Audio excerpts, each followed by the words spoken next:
안녕하세요. 아는 만큼 먹는다. 아먹TV입니다. 오늘은 다양한 건강 효능을 가진 자연의 보물인 매실에 대해 알아보려고 하는데요. 매실은 피로회복부터 해독, 소화 촉진까지 다양한 효과가 있어 많은 분들에게 큰 도움이 될 수 있는 과일입니다. 하지만 잘 알고 드셔야 더 큰 효능을 얻을 수 있는 과일이기도 한데요. 그럼 지금부터 매실의 매력과 효능, 잘 먹는 법에 대해 함께 알아보겠습니다. 끝까지 시청 부탁드리고요. 시작 전 구독과 좋아요, 알림 설정을 해주시면 제가 너무 좋아요. 꽃이 예쁜 매화나무에서 자라는 열매인 매실은 푸른색을 띠며 신맛과 독특한 향이 특징인데요. 매실은 보통 청매실과 황매실로 구분되며 청매실과 황매실은 주로 수확 시기와 성숙도에 따라 구분됩니다. 청매실은 매실이 아직 덜 익은 상태일 때 수확된 것으로 신맛이 강하고 과육이 단단하며 유기산이 풍부해 피로회복과 해독 작용에 뛰어난 효과를 보이는데요. 청매실의 강한 신맛은 특히 매실청이나 매실식초와 같은 가공품에서 잘 발현되며 소화 촉진과 체내 독소 제거에 유용합니다. 그리고 황매실은 매실이 완전히 익은 후 수확된 것으로 청매실에 비해 달콤한 맛과 부드러운 질감이 특징인데요. 황매실은 비타민C와 폴리페놀이 다소 증가하며 항산화 효과가 강화됩니다.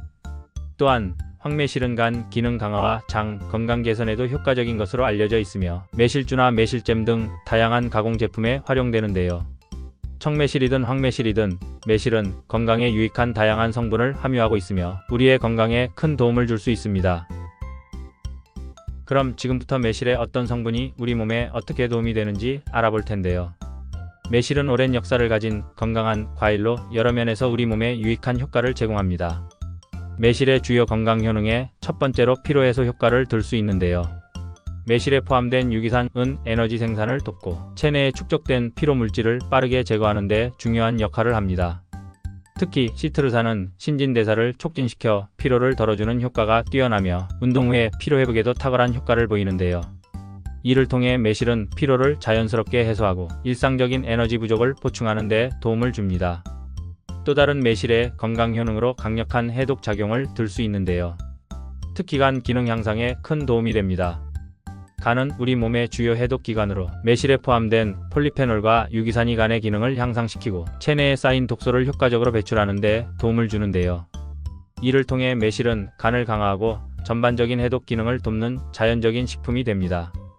그리고 매실은 소화를 촉진하고 속을 편하게 해주는 데에도 큰 도움이 되는데요. 매실에 들어있는 유기산은 위액 분비를 촉진시켜 소화 불량을 개선하는 데 큰 효과를 발휘합니다. 또한 매실의 식이섬유는 장의 건강을 지키는 중요한 역할을 하며 장 운동을 원활하게 만들어 소화와 배변 활동을 돕는데요. 이로 인해 매실은 소화 불량이나 변비에 시달리는 사람들에게 유익한 과일이 될 수 있습니다. 또한 매실은 항염 작용이 있어 염증을 줄이고 염증으로 인한 질병 예방에도 중요한 역할을 할 수 있는데요. 매실에 포함된 폴리페놀과 비타민C는 염증을 유발하는 활성산소를 억제하여 특히 소화기와 호흡기에서 발생할 수 있는 염증을 완화하는 데 유익합니다. 지속적으로 매실을 섭취하면 염증성 질환의 위험을 줄일 수 있으며 장 건강과 호흡기 건강을 동시에 지킬 수 있습니다. 그리고 매실에 포함된 폴리페놀과 비타민C는 항산화 작용을 통해 노화 방지에 큰 도움을 주는데요. 이들 성분은 세포의 손상을 방지하고 피부의 탄력과 건강을 유지하는 데 중요한 역할을 합니다. 특히 비타민C는 피부의 콜라겐 생성을 촉진해 피부를 건강하게 유지시켜주며 주름 예방에도 효과적인데요.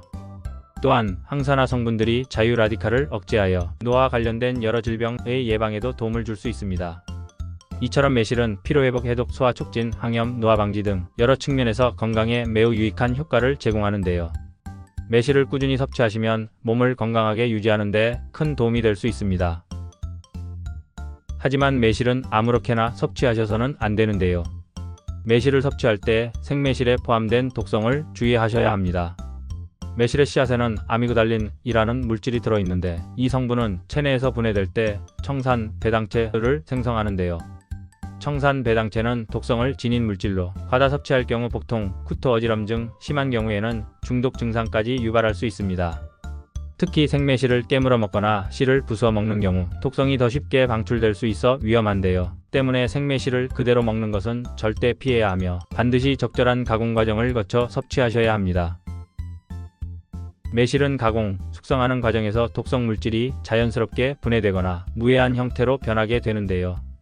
따라서 매실을 건강하게 즐기기 위해서는 반드시 충분한 가공, 숙성 과정이 필요합니다. 매실은 가공하는 방법에 따라 영양 성분이 약간씩 달라질 수 있는데요. 각 가공 방법이 매실에 포함된 성분의 변화를 어떻게 일으킬지, 그리고 그로 인해 어떤 효능이 강화될지에 대해 설명드리겠습니다. 매실청은 가장 흔한 매실의 가공 방법으로 매실을 설탕에 절여 숙성시키는 방법인데요. 설탕에 의해 맛이 부드럽고 달콤해지고 매실의 유기산, 설탕과 결합하여 피로회복에 좋은 효과를 내며 해독작용, 위장 건강에도 좋은 영향을 미칩니다. 하지만 비타민C나 폴리페놀의 함량은 일부 손실될 수 있는데요. 그리고 설탕을 넣는 양에 따라 당분이 과도할 수 있으므로 설탕량의 조절이 꼭 필요합니다. 매실을 술로 담가서 숙성시키는 방법도 있는데요. 매실주는 알코올 성분이 포함되기 때문에 술의 발효 과정을 통해 유기산과 폴리페놀의 흡수율이 높아질 수 있습니다. 또한 소화 촉진에 좋은 효과를 주며 매실이 가진 항산화 작용도 더욱 강해질 수 있는데요. 다만 알코올의 함량으로 인해 과음은 피해야 하며 알코올이 몸에 미치는 영향을 고려해야 합니다. 매실을 식초로 가공하는 방법도 추천드릴 만한데요. 매실 식초는 발효 과정을 거쳐 유기산이 많이 생성되며 이 성분이 소화 건강과 장 건강에 긍정적인 영향을 미칩니다. 발효된 식초는 소화 촉진에 매우 효과적이며 매실의 항산화 성분이 그대로 유지되는데요. 또한 식초에는 알칼리화 효과가 있어 체내 pH 균형을 맞추는 데도 도움이 됩니다. 마지막으로 매실을 잼으로 가공하는 방법도 있는데요. 매실잼은 매실을 끓여 만든 가공식품으로 설탕을 많이 사용하게 되므로 당분의 함량이 높다는 단점이 있으며 끓이면서 비타민C와 같은 열에 민감한 성분이 일부 파괴될 수도 있습니다. 하지만 식이섬유와 같은 성분은 일정 부분 유지되는데요. 또한 매실이 주는 맛과 영양을 편리하게 섭취할 수 있다는 장점이 있습니다. 정리하자면 매실은 가공 방법에 따라 주요 영양 성분이 차이가 생길 수 있으며 각 방법은 효능을 강화하거나 특정 영양소의 손실을 초래할 수 있지만 어떤 형태로 섭취하든 매실의 건강 효과를 충분히 누릴 수 있으므로 자신에게 맞는 방법으로 매실을 섭취하는 것이 중요하다고 할 수 있겠습니다. 오늘은 다양한 효능과 매력을 지닌 매실에 대해 알아보았는데요. 여러분들에게 도움이 되셨으면 합니다. 마지막으로 한 번 더 당부드리고 싶은 부분은 생매실은 독성이 있을 수 있으므로 반드시 가공해서 섭취해야 한다는 점인데요. 매실을 건강하게 즐기는 방법들을 참고하셔서 여러분들이 더욱 건강한 하루하루 보내시길 바랍니다. 오늘 준비한 내용은 여기까지입니다. 아먹TV는 여러분의 건강생활에 유익한 정보와 건강한 먹거리들에 대해 알려드리는 채널인데요. 오늘 영상이 도움이 되셨다면 구독, 좋아요, 알림 설정 눌러주시고요. 좋은 내용을 함께 나누고픈 소중한 분들에게 공유 부탁드립니다. 다음에도 유익한 정보를 가지고 다시 찾아뵙겠습니다. 다들 건강하세요.